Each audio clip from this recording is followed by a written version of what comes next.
हमसे अधिक हमारे भगवान जानते हैं। इसलिए सबसे अच्छा पाने के हकदार बनिए और इसके लिए सबसे जरूरी है अपने आज को बेहतर बनाएं। और आज सबसे पहले जानते हैं आज का पंचांग। तो आज दिन है मंगलवार, तारीख है 13 अगस्त 2024, तिथि श्रावण शुक्ल पक्ष की अष्टमी तिथि सुबह 9:31 तक और उसके बाद नवमी तिथि शुरू होगी।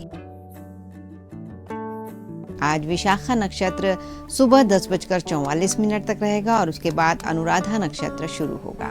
आज ब्रह्म योग शाम 4:33 तक रहेगा और उसके बाद इंद्र योग होगा। राहु काल 3:44 से शाम 5:20 तक है, तो इस दौरान ना करें कोई भी शुभ काम की शुरुआत। सूर्य कर्क राशि पर है और चंद्रमा वृश्चिक राशि पर संचार कर रहे हैं। अभिजीत मुहूर्त आज 12:05 से दोपहर 12:57 तक है। अमृत काल 1:09 से 2:51 तक है। तो अपने शुभ कामों की सूची इन समयों में बनाएं जो हमने आपको बताए हैं।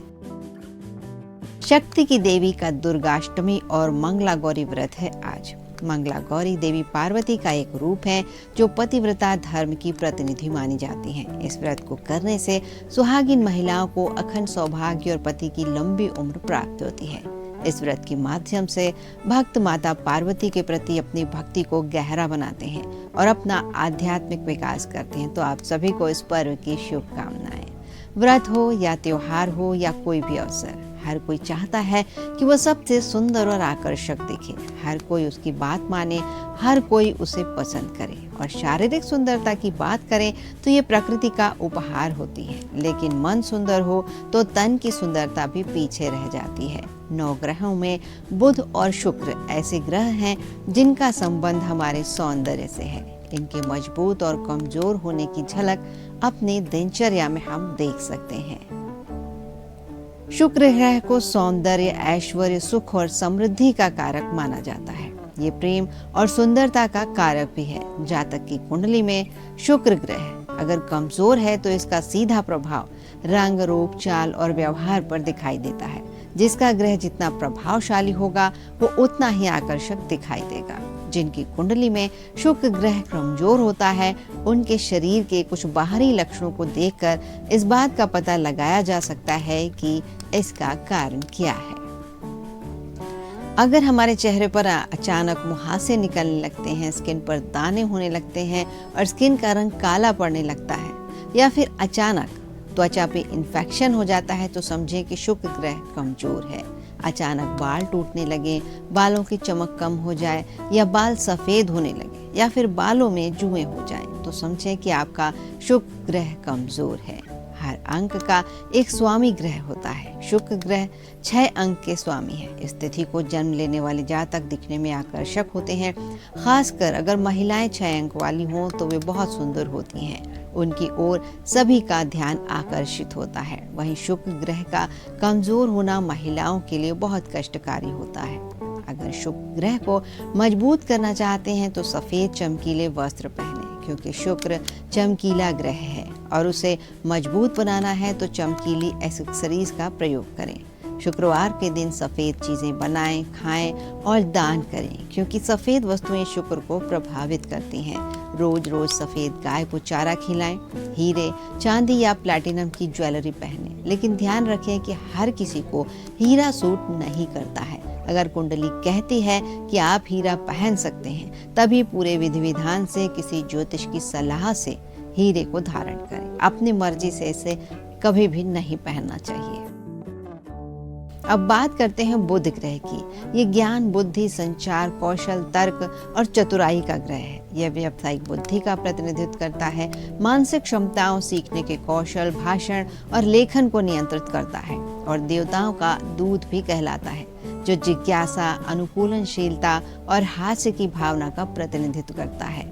हमारी तकनीक चालित दुनिया में बुद्धि के बिना जीवित रहना बहुत चुनौतीपूर्ण लग सकता है, और जो बुद्धिमान होते हैं वे खूबसूरत भी होते हैं। इसीलिए बुध को मजबूत करने की आवश्यकता हमेशा बनी रहती है।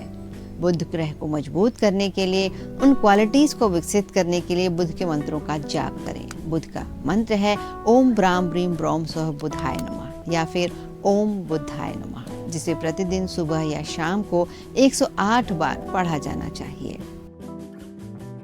बुध ग्रह के सकारात्मक प्रभाव को बढ़ाने के लिए हरे रंग के कपड़े पहने, बुधवार को व्रत रखें। ज्योतिष सलाह के बाद विधि पूर्वक पन्ना रत्न अपनी कनिष्ठिका उंगली में पहने, वो भी बुधवार के दिन। बुध ग्रह के देवता भगवान विष्णु को पीले फूल, चंदन, धूप और लकड़ियां चढ़ाकर प्रसन्न किया जा सकता है और इससे बुध भी प्रसन्न होते हैं। जरूरतमंदों और पक्षियों, खासकर तोते को हरी दाल या हरी मूंग की दाल, हरे कपड़े या हरी सब्जियां खाने को दें और जरूरतमंदों को इन चीजों का दान करें। तो फिर आपके बुध और शुक्र दोनों ग्रह अच्छे हो सकते हैं और आपकी शारीरिक और मानसिक दोनों प्रकार की सुंदरता में इजाफा कर सकते हैं। और आइए आपको बताते हैं आज का वास्तु टिप। यदि नौकरी के लिए आप इच्छुक हैं और नौकरी नहीं मिल पा रही है तो शुक्ल पक्ष के सोमवार को पड़ने वाले सिद्ध योग में 3 गोमती चक्र चांदी के तार से बांधकर हमेशा अपने पास रखें। नौकरी में भाग्योदय जरूर होगा और व्यापार व्यवसाय हो तो भी लाभ ही होगा। बजरंगबली का चित्र जिसमें वे उड़ रहे हों घर में रखकर उसकी पूजा करनी चाहिए। रोज सुबह पक्षियों को सतनजा खिलाएं और मंदिर में भगवान के दर्शन करें। सतनजा यानी 7 प्रकार के अनाज जिन्हें एक साथ मिलाकर पक्षियों को दिया जाता है। और सावन के महीने में भगवान शिव की चर्चा हम हर दिन करते हैं और उनके कई लोकप्रिय नामों में से एक लोकप्रिय नाम है नीलकंठ। शिव जी को नीलकंठ इसलिए कहा जाता है, इस नाम का कारण और प्रभाव ये जानना बहुत जरूरी है।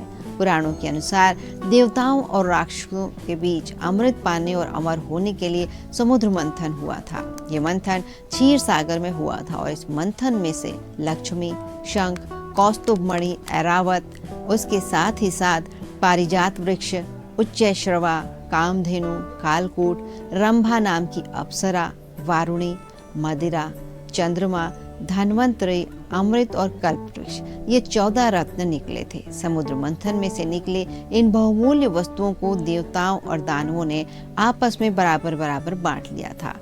लेकिन इनमें से एक चीज ऐसी भी निकली थी जिसे कोई भी लेने को तैयार नहीं था और ये था समुद्र मंथन से निकला हुआ हलाहल विष।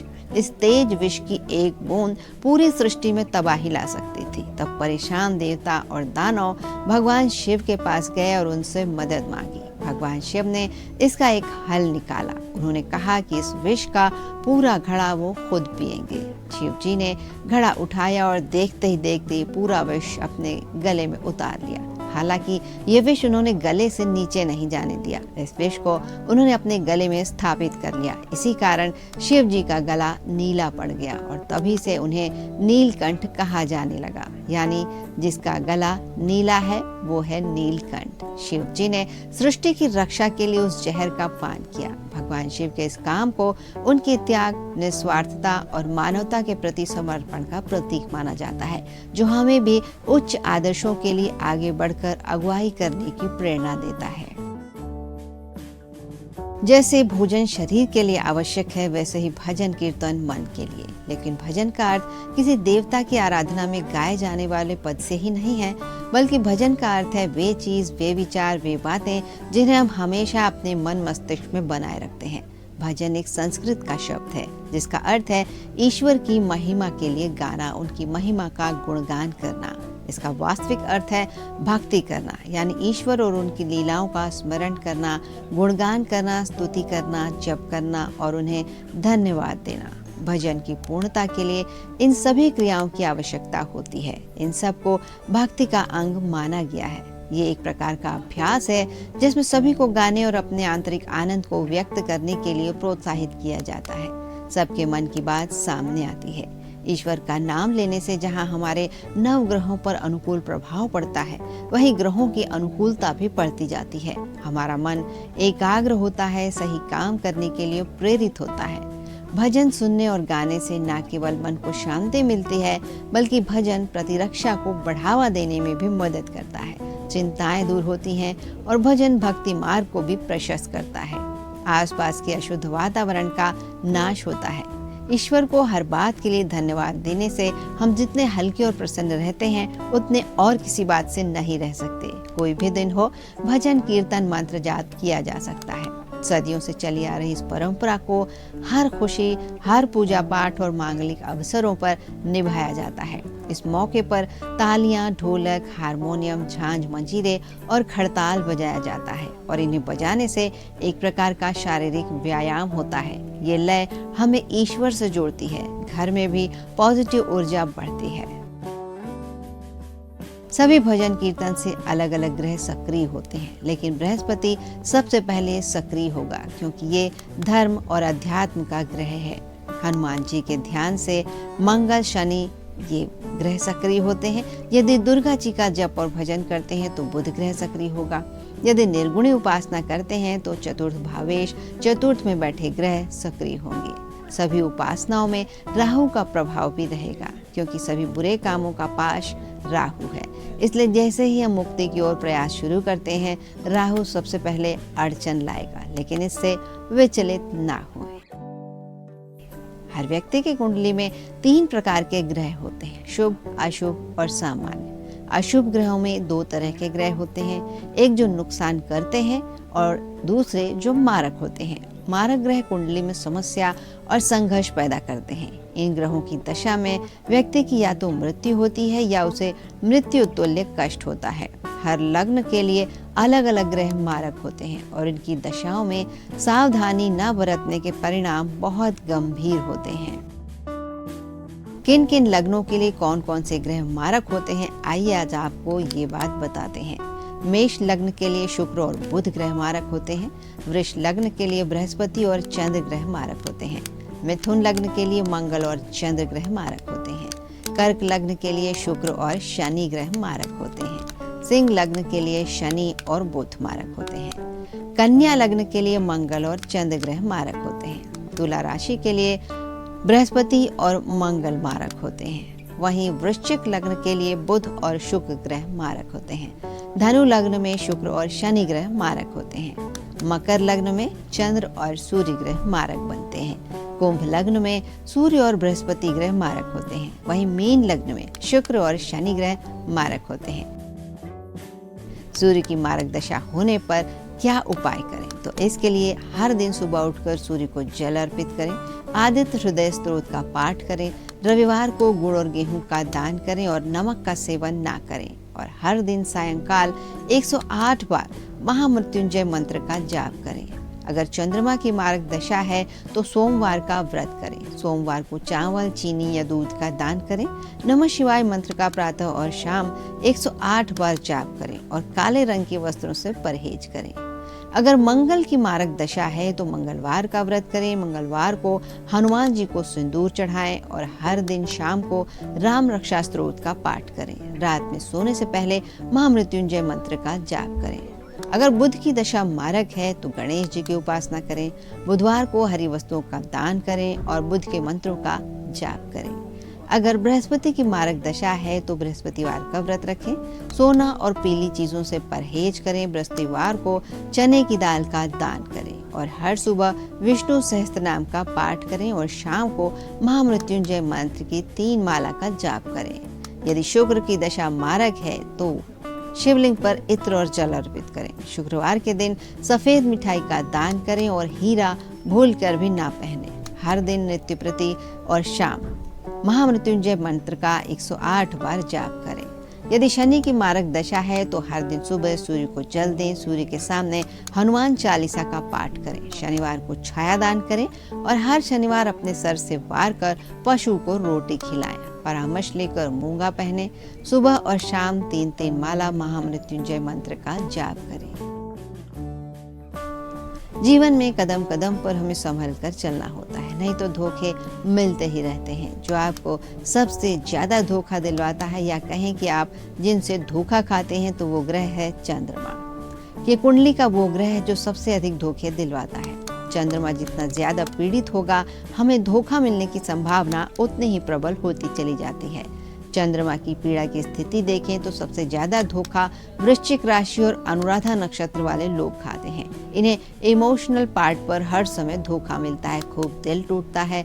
जमीन, रिश्ता, पैसा, हर जगह इन्हें धोखा मिलता है। दूसरे नंबर पर चंद्रमा की पीड़ा शुक्र के साथ, चाहे दृष्टि संबंध हो या भाव संबंध हो, तुला और वृषभ राशि वालों को भी खूब धोखे मिलते हैं। राहु के नक्षत्र में या छठे आठवें भाव में चंद्रमा हो तब भी हमें धोखे मिलते हैं। भाव की बात करें तो 5वां भाव पीड़ित हो तो प्रेम में धोखा, 7वां भाव पीड़ित हो तो लाइफ पार्टनर या बिजनेस पार्टनर से धोखा मिलता है। इन सब स्थितियों में दृष्टि संबंध बहुत महत्वपूर्ण होते हैं, जो कई बार धोखे की संभावना को कम या ज्यादा करते हैं। और इसका उपाय जानना चाहते हैं तो पूर्णिमा के दिन व्रत करें और बृहस्पति स्वरूप बुजुर्गों की बात सुने और उनकी बातों पर अमल करें। बुजुर्ग महिलाओं का सम्मान करें। लेकिन ये याद रखें कि धोखा देना एक कर्ज है जो किसी और के हाथों वापस जरूर मिलता है, इसलिए बेहतर है कि किसी को धोखा ना दें और ना ही लें। और इस बात के साथ ही आज के भाग्योदय का समय अब समाप्त होता है, इसलिए अगली मुलाकात तक आप सभी को नमस्कार और एक शुभ दिन की शुभकामनाएं।